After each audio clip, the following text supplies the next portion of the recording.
তুমি কি কখনো ভেবেছ কেন কিছু মানুষ সব ধরনের সমস্যার মধ্যেও বের হয়ে আসে? তারা প্রতিটি চ্যালেঞ্জের মুখোমুখি হয় এবং জীবনে এত কিছু অর্জন করে যেন তাদের কাছে কোনো গোপন ফর্মুলা আছে। অথচ কিছু মানুষ সমান পরিশ্রম করার পরও সেখানেই থেকে যায়। এটা কেন হয়? কি এটা শুধু ভাগ্যের খেলা, নাকি এমন কিছু আছে যা আমরা দেখতে পাচ্ছি না? আমরা সবাই সাফল্য চাই, সেটা ক্যারিয়ারে হোক, সম্পর্কের ক্ষেত্রে হোক বা আত্মোন্নয়নের পথে।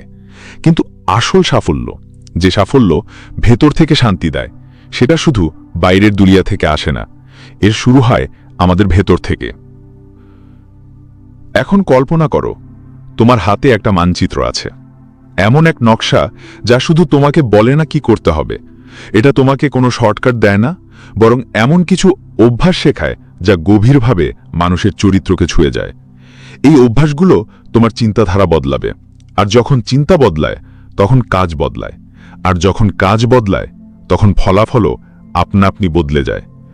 তাই যদি তুমি চাও স্পষ্টতা, আত্মবিশ্বাস আর এমন এক মানসিকতা যা যে কোনো ঝড়ে তোমাকে স্থির রাখবে, তবে এই ভিডিওটা শেষ পর্যন্ত অবশ্যই দেখো।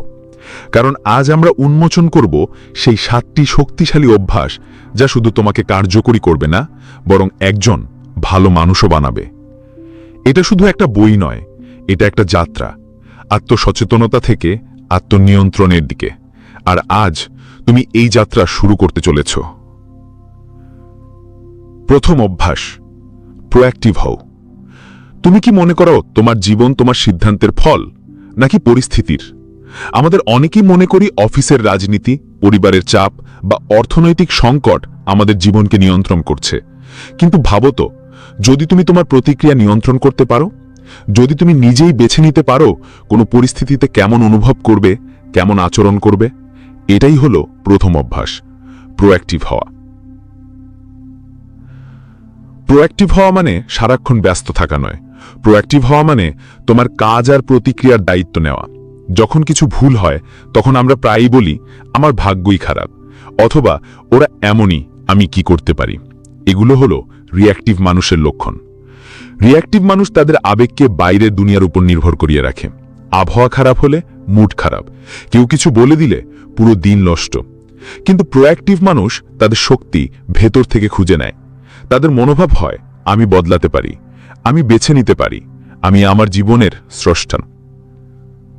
এখন ভেবে দেখো, তুমি দিনের শুরু কিভাবে করো? কি সেটা হোয়াটসঅ্যাপ মেসেজ আর খবর পড়ে? মানে তুমি প্রতিক্রিয়া দিচ্ছ, না সচেতনভাবে কাজ করছো? প্রোঅ্যাক্টিভ হওয়া মানে উত্তেজনার প্রতিক্রিয়ার মাঝের সেই ছোট্ট জায়গাকে কাজে লাগানো, যেখানে তুমি থেমে ভেবে নিতে পারো এবং এমন প্রতিক্রিয়া বেছে নিতে পারো যা তোমার মূল্যবোধের সঙ্গে মেলে। প্রোঅ্যাক্টিভ মানুষ নিজেদেরকে এটা জিজ্ঞাসা করে না, আমাকে কি চাই, বরং তারা জিজ্ঞাসা করে, আমি কেমন মানুষ হতে চাই। আর এই প্রশ্নই তোমার দিক নির্দেশনা ঠিক করে। যখন তুমি প্রোঅ্যাক্টিভ হও, তুমি ভিকটিম হওয়া ছাড়ো, দোষ দেওয়া ছাড়ো, অজুহাত দেওয়া ছাড়ো, এবং নতুন এক পরিচয় গড়ে তুলতে শুরু করো। একজন এমন মানুষ যে জীবনকে নিজেই নেতৃত্ব দেয়।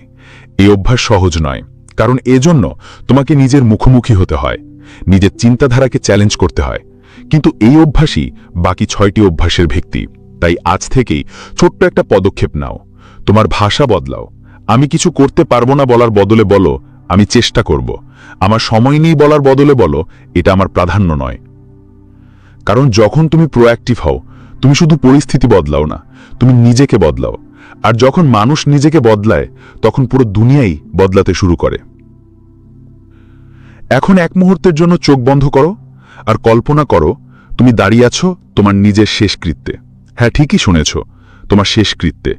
তোমার বন্ধুরা, পরিবার, সহকর্মীরা সবাই সেখানে আছে, আর তারা তোমার সম্পর্কে কথা বলছে। এবার ভাবো, তুমি কি চাইবে যে মানুষ তোমার সম্পর্কে কি বলুক? সে অনেক ধনী ছিল, নাকি সে এতটাই সৎ আর হৃদয়বান ছিল যে তার কথা আজও মনে পড়ে? ইয়ানি কোনো কাজ শুরুর আগে তার শেষ ফলাফল তোমার মাথায় পরিষ্কার থাকা দরকার।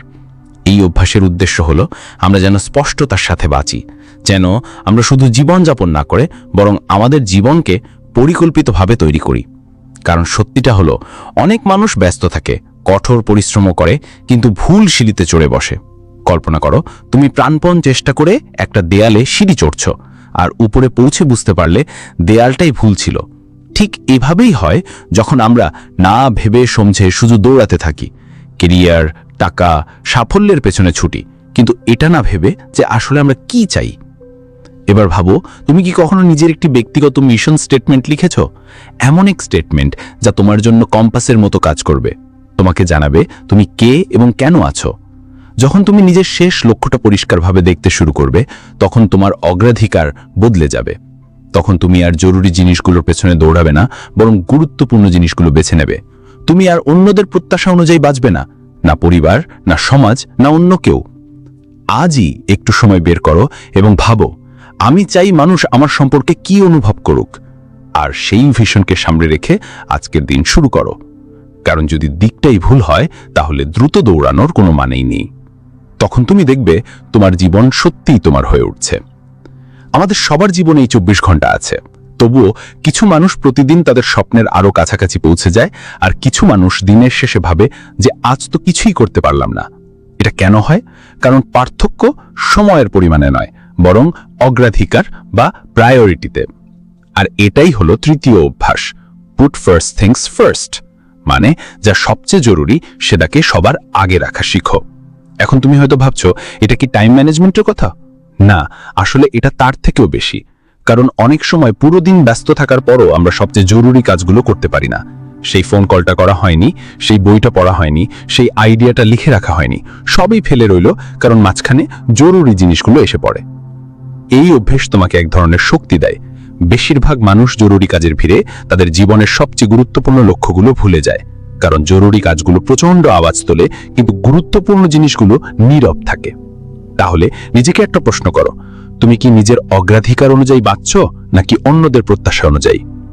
পুট ফার্স্ট থিংস ফার্স্ট তোমাকে শেখায় তোমার প্রতিটি ভূমিকা আর লক্ষ্য চিনতে। তুমি ছেলে, মেয়ে, উদ্যোক্তা, ছাত্র, বন্ধু, প্রতিটি ভূমিকায় তোমার কিছু দায়িত্ব আছে, আর প্রতিটি দায়িত্বের সঙ্গে কিছু অর্থবহ লক্ষ্যও থাকা উচিত। প্রথম জিনিসগুলোকে আগে রাখো, এর মানে হলো নিজের কমফোর্ট জোন থেকে বেরিয়ে আসা, প্রতিদিনের সিদ্ধান্তে নিজের ইচ্ছাশক্তি ব্যবহার করা, এবং সবচেয়ে গুরুত্বপূর্ণ হলো না বলতে শেখা। কারণ যখন তুমি সবার কাছে হ্যাঁ বলো, তখন আসলে তুমি তোমার সবচেয়ে জরুরি কাজগুলোকেই না বলছো। তোমাকে নিজেকেই প্রশ্ন করতে হবে, আমি কি আজ সেই কাজটাই করছি যা আমাকে সেই জীবনের কাছাকাছি নিয়ে যাবে যেটা আমি অভ্যাস 2 কল্পনা করেছি? যদি হ্যাঁ, তবে তুমি সঠিক পথে আছো। যদি না, তবে তোমাকে থেমে ভেবে নিতে হবে। কারণ শেষ পর্যন্ত সফল মানুষরা তারা নয় যারা সবকিছু একসাথে করার চেষ্টা করে, বরং তারা যারা সঠিক জিনিসগুলোকে আগে করে। তাই ঠিক করো, তুমি শুধু ব্যস্ত নয়, কার্যকরী হবে। তুমি তোমার জীবনকে দিশাহীন ভিড়ে হারিয়ে যেতে দেবে না। প্রথম জিনিসগুলোকে আগে রাখো, আর দেখো কিভাবে তোমার অগ্রাধিকারগুলোই তোমার পরিচয় হয়ে ওঠে। অভ্যাস 4, উইন উইন চিন্তা করো। ভাবো, তুমি কোনো আলোচনায় আছো, বা কোনো সম্পর্কে চ্যালেঞ্জ চলছে, কিংবা তুমি কোনো বন্ধু, পার্টনার বা সহকর্মীর সঙ্গে মতবিরোধে জড়িয়েছ। একটা প্রশ্ন, তোমার কি মনে হয় প্রতিবার জেতা দমেকার, নাকি তুমি ভাবো যদি অন্যজন জিতে যায় তবে তুমি হেরে গেলে? আমরা যে সমাজে বড় হয়েছি, সেখানে একটা সাধারণ মানসিকতা আছে, হয় আমি জিতব, নয় সে জিতবে। যেন জীবন একটা দৌড়, যেখানে একজনের জয় মানে অন্যজনের হার। কিন্তু কি সত্যি জীবন শুধু একটা প্রতিযোগিতা? প্রতিটি সম্পর্কে কি একজনের হারতেই হবে? এই অধ্যায়ের মূল কথাই হলো উইন উইন চিন্তা করো, অর্থাৎ এমন মানসিকতা যেখানে আমিও জিতব আর তুমিও জিতবে। এটা কোনো মোটিভেশনাল উক্তি নয়, বরং একটা মানসিকতা যা সম্পর্ক, যোগাযোগ আর সহযোগিতার ভিত্তি হয়ে উঠতে পারে। উইন উইন মানে হলো আমরা অন্যদের সাথে প্রতিযোগিতা করি না, বরং সহযোগিতা করি। আমরা কাউকে নিচে নামিয়ে উঠি না, বরং একে অপরকে সাথে নিয়ে উপরে উঠি। ভাবো, কখনো কি এমন হয়েছে যে আরো সাফল্যে দেখে তোমার একটু হিংসে হয়েছে? অথবা তুমি চেয়েছিলে কেউ তোমার প্রশংসা করুক, কিন্তু সে যদি অন্য কারো প্রশংসা করে তোমার খারাপ লেগেছে? এই অনুভূতিগুলো খুব স্বাভাবিক, কারণ আমরা তুলনা সংস্কৃতিতে বাস করি। কিন্তু উইন উইন মানসিকতা আমাদের তুলনা থেকে সহযোগিতার দিকে নিয়ে যায়। এই অভ্যাসের সৌন্দর্য হলো এটা শুধু এক ধরনের মনোভাব নয়, বরং তোমার চরিত্রের সঙ্গে যুক্ত। উইন উইন চিন্তা করতে হলে তোমার দরকার সততা, অর্থাৎ তুমি যা বলো তাই করবে; পরিপক্কতা, অর্থাৎ অন্যের মতামতকে সম্মান করা; এবং প্রাচুর্যের মানসিকতা, অর্থাৎ এই বিশ্বাস যে দুনিয়া সবার জন্য যথেষ্ট আছে। যারা উইন উইন বোঝে না, তারা অভাবের মানসিকতায় বাঁচে। তারা ভাবে ভালোবাসা, সম্মান, সাফল্য সব সীমিত। যদি অন্য কেউ পায় তবে আমার জন্য কমে যাবে। কিন্তু যারা উইন উইন ভাবে তারা জানে যে অন্যের সাফল্য আমার সাফল্য কমায় না, বরং আমরা একসাথে আরও বেশি অর্জন করতে পারি।